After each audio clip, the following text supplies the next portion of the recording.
Salut à tous! Dans les vidéos précédentes, on a vu qu'il n'y avait pas assez d'emplois pour tout le monde. Mais il existe une politique économique qui consiste à inciter les ménages et les entreprises à investir et consommer plus, de manière à ce que la production augmente et aussi l'emploi. C'est ce qu'on appelle une politique de relance et on va la décrypter ensemble dans cette vidéo.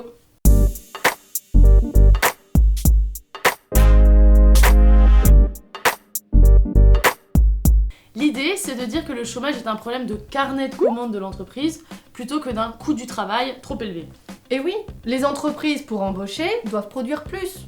Et pour produire plus, il faut que des clients achètent. Les clients des entreprises peuvent être soit des ménages, soit des entreprises qui consomment et investissent. Si la consommation et l'investissement n'augmentent pas, voire baissent, les entreprises ne vont pas décider d'augmenter leur production.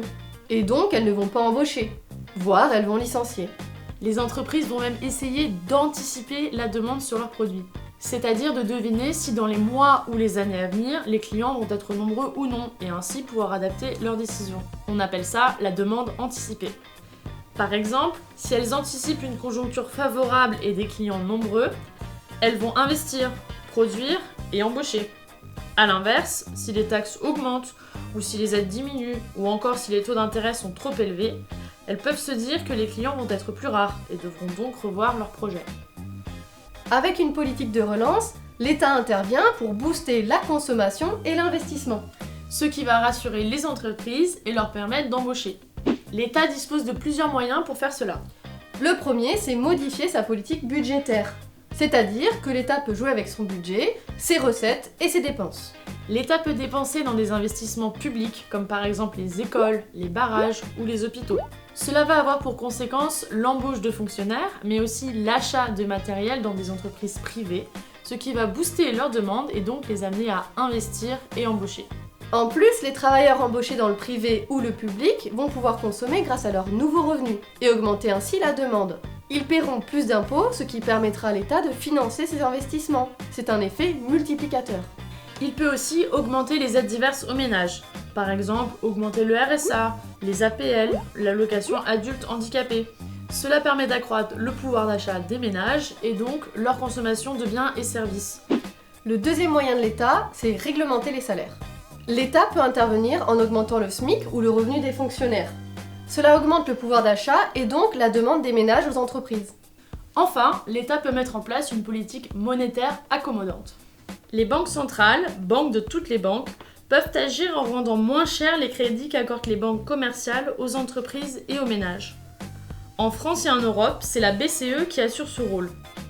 Les entreprises peuvent alors emprunter à des taux d'intérêt plus bas pour investir davantage. Alors d'où viennent ces politiques ?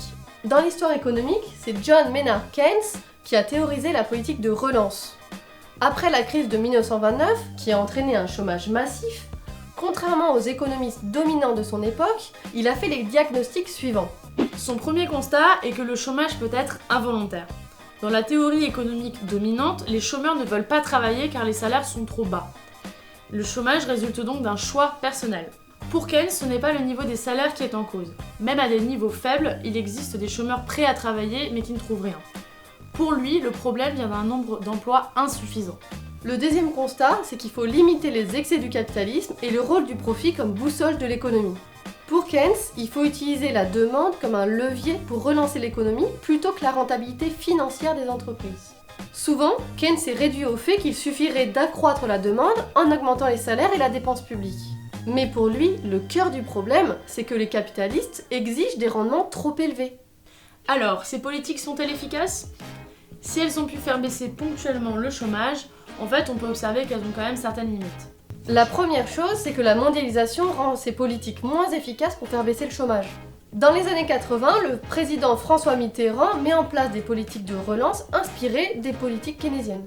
Cependant, l'augmentation de la demande s'oriente de plus en plus vers des marchandises produites à l'étranger. Du coup, on importe plus qu'on exporte. Le chômage ne diminue donc pas en France et l'État s'endette pour des résultats peu concluants. Ces politiques sont stoppées net en 1982. À l'époque, le gouvernement Mauroy met en place des politiques d'austérité, c'est-à-dire de réduction des dépenses de l'État, ce qui ne va pas améliorer les conditions des travailleurs. Deuxièmement, ces politiques de relance ne permettent pas d'orienter l'investissement et la consommation. Alors, relancer la production, oui, mais laquelle? C'est le problème des politiques keynésiennes. La baisse des taux d'intérêt notamment soutient toutes les industries, même les plus polluantes et les moins sociales, alors qu'il faudrait inciter à réduire certaines consommations. Au contraire, les productions utiles, de proximité et qui participent au bien-être des consommateurs et des salariés devraient être encouragées. Par exemple, ça, non. Mais ça, oui. Troisièmement, cette politique oublie que les travailleurs ne sont pas seulement des consommateurs, mais aussi des producteurs. Quand les keynésiens parlent des travailleurs, ils parlent uniquement d'augmenter leurs revenus afin d'accroître la demande des ménages. Mais des travailleurs et des travailleuses mieux formés sont plus efficaces et créent davantage de richesses. Ces gains de productivité permettent de diminuer le coût de production ou de réaliser de nouveaux investissements. D'où l'importance d'une politique de formation tout au long de la vie. Et les exigences excessives de rentabilité des entreprises empêchent de mettre cela en place. Par ailleurs, en occultant le fait que les travailleurs sont des producteurs, les politiques de relance ne remettent pas en question l'inégale répartition du pouvoir dans les entreprises et ne permettent pas un contrôle démocratique des outils de production. Enfin, il ne faut pas seulement limiter le profit, mais dépasser sa logique. Les politiques de relance peuvent limiter l'aspect rentier du capitalisme, mais sans le faire disparaître. De la même manière, les politiques de relance peuvent faire baisser le chômage, mais pas l'éradiquer. On l'a vu dans la vidéo précédente, le chômage est essentiel au fonctionnement du capitalisme. Seul un dépassement de ce système économique qui repose sur l'exploitation y parviendra. Alors, on fait quoi? Pour nous, il faut repenser pourquoi on produit et dans quoi on investit et on consomme. Ce n'est pas la rentabilité qui doit guider nos choix de société. Il faut un changement de système dans lequel l'humain et la nature et leurs besoins sont la nouvelle boussole. C'était le dernier volet de notre saison consacrée au chômage.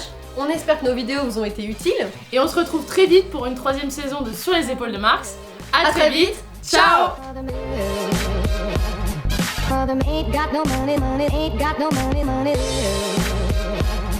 For the